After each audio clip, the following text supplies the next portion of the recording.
Hey guys, how you doing today? I am on my way right now, about 2 hours away from my house to go see my dad for his birthday. It's kind of a last minute trip, just coming into town really quick. I actually already sent him his presents this week. Go Amazon Prime. And now I'm just stopping by with a birthday cake, especially my mom died. You know, I thought it was even more important to try to be with him on his actual birthday, at least for a couple of hours. So Ellie worked his schedule today to be able to work from the house and be with the girls while I drive there and visit for a couple hours and then drive back. So it'll be a quick trip. I did manage to get a little bit of sleep last night, a little bit.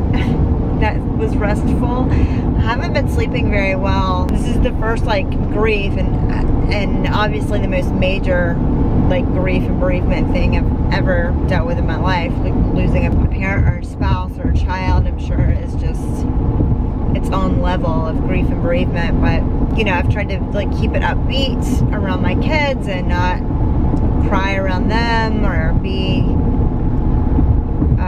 depressed around them. So it's like just trying to keep it moving. And I always used to tell clients, like, if you don't deal with your shit and process it in a healthy way, it's going to come out in a not so healthy way, and it's going to come out in another aspect of your life, and it's going to affect other aspects of your life. And I've always been a person that just processes stuff as it happens and as I go. I've never been a person that was even that capable of compartmentalizing, or I've always maintained healthy boundaries. I've always striven to maintain those, but I've never been able to just, like, if I'm upset about something, I'm upset, and I like to go ahead and just deal with it head on. As far as coping mechanisms go, I tend to rationalize, I tend to use logic, I tend to always like go to the research, the empirical evidence, and that's how I deal with a lot of things, and just like face it head on. That's neither here nor there, but with this situation, I haven't been. With this situation, I think I've just stuffed it, and I've just had the feeling that if I did try to start even processing it, that the level of complicated, complex grief that this is so much that it would just like envelop me like a fucking tidal wave, and that I might not be able to pull it back together. And honestly, there hasn't been time for that. I have a toddler and an infant, and I do not have the time to freaking fall apart. So there you go. Sucks, but that's what it is. And it's been very, very interesting to me, again, from an analysis kind of point of view, that since I've been doing that and not really processing and letting myself feel this like sadness and loss and this major loss, like I'm just not letting myself feel it fully, I have been having the most intense anxiety driven dreams at night, and they are relentless, and my mom is in so many of them. And I put together the slideshow for her visitation. We didn't have a service at her request. We didn't have a service or a funeral, so it was just a visitation for people to come and see my dad and I and my brother. And as much as I'm not about certain aspects of like traditional funerals that I've been to, all of those things exist for a reason, and that's to like help you process the fact that something happened and that your loved one is no longer here, they are dead, they're gone. And depending on what you believe about what happens after someone dies is, you know, how you tend to deal with it. But having that process, like the symbolism, the ritual of a memorial or a funeral, is what really helps kind of kickstart that grieving process for a lot of people. So to not have that also leaves like almost like a comma where a period should be, or semicolon at least. Anyway, back to what I was saying before I just went off on that sidetrack, is from an analytic perspective, it's really interesting to me how, since I did the slideshow for her visitation, all of these pictures, and I had 144 pictures originally that I was working with, and I think I dropped that down to like 130 something for the actual slideshow. But I have all of those just like burned in my mind recently, and of course, like when you go to sleep, your brain's busy kind of like filing things away where they belong, and organizing knowledge and organizing all of this, and especially like faces and things like that. So my mom, in all these different phases of her life and different phases of my life, I could see like in my dreams crystal clear from working with these photos so much, because it was just so much time looking at them and working with them to put this slideshow together. And then, you know, the fact that I was helping care for her the last days of her life, and that I was right there with her when she died and after, and it's like burned into my head. And so when I go to sleep, I'm having these dreams, and I wake up and I can't remember everything that has happened in the dreams, and some of the dreams there are other people there too. Like I had a great aunt that she's in the dream too, and she's dead.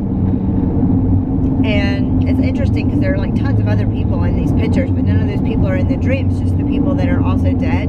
And some of the parts of the dream I can tell are like comforting, like I'm with my mom, and I'm with my mom in her younger years and at a healthier, better point in her life and in our lives.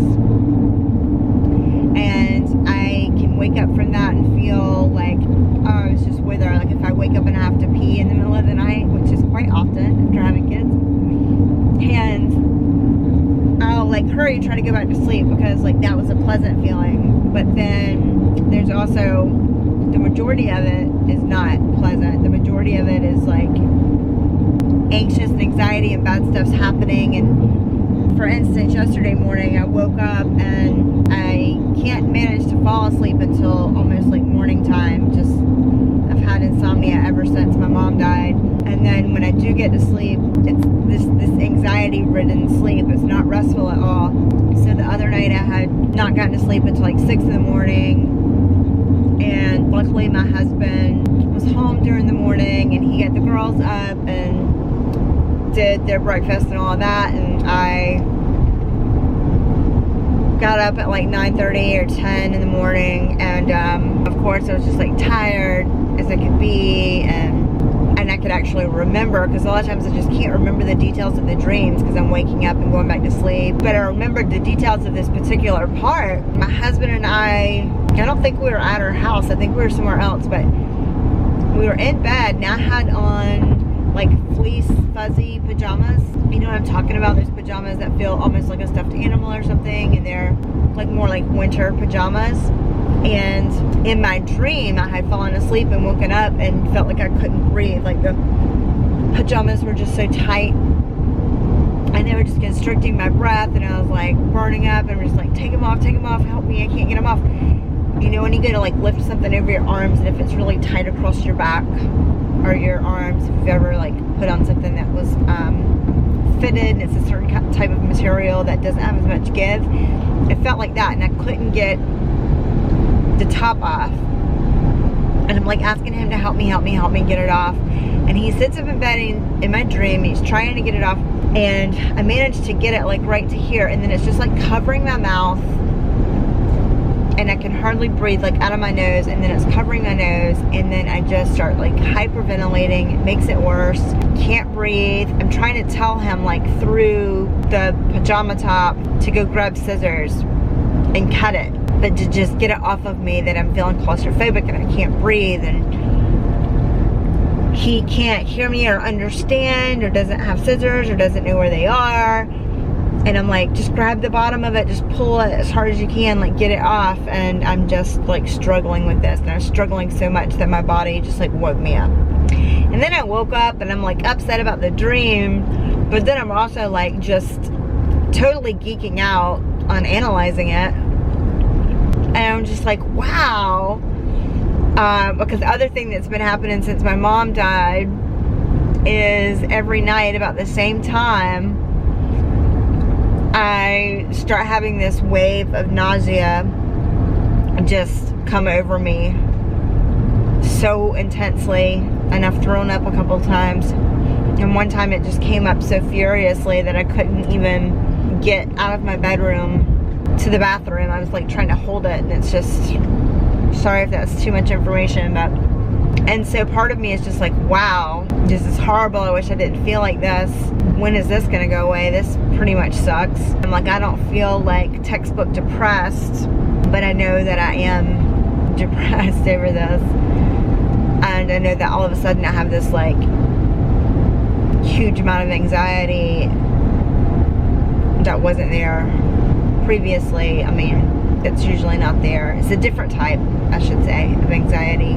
But I'm not sitting around crying, which obviously you don't have to have tears and be crying to be depressed, you know? But I do have this like lack of motivation, and it was difficult today, just the thought of like taking a shower and washing my hair and actually blow drying it and putting on even a little bit of makeup was just like, oh my gosh, this is gonna take all of my energy. I just have zero energy, and that's because I'm not getting sleep at night. I'm not getting the little few hours of sleep that I get at a time are not restful at all. Part of me is geeking out on it, and it's like, wow, I'm having all this psychosomatic, you know, I'm having these physical manifestations of grief from not processing it, and that's really interesting to me. I know most of you that are subscribed to my channel are not here for this, definitely. So, and I do have some other things in mind coming up that will be not so depressing and morbid. But anyway, that's what I'm doing today. And I guess I'll go ahead and give you guys this spiel that if you like this video, which is not a very likable video, but if you're interested at all in my life and what's going on, then you can give it a thumbs up so I'll know that that you are. Ooh, I think somebody lost a Yeti cooler on the side of the road there. And comment down below if you've ever experienced anything similar, or if you have lost a parent.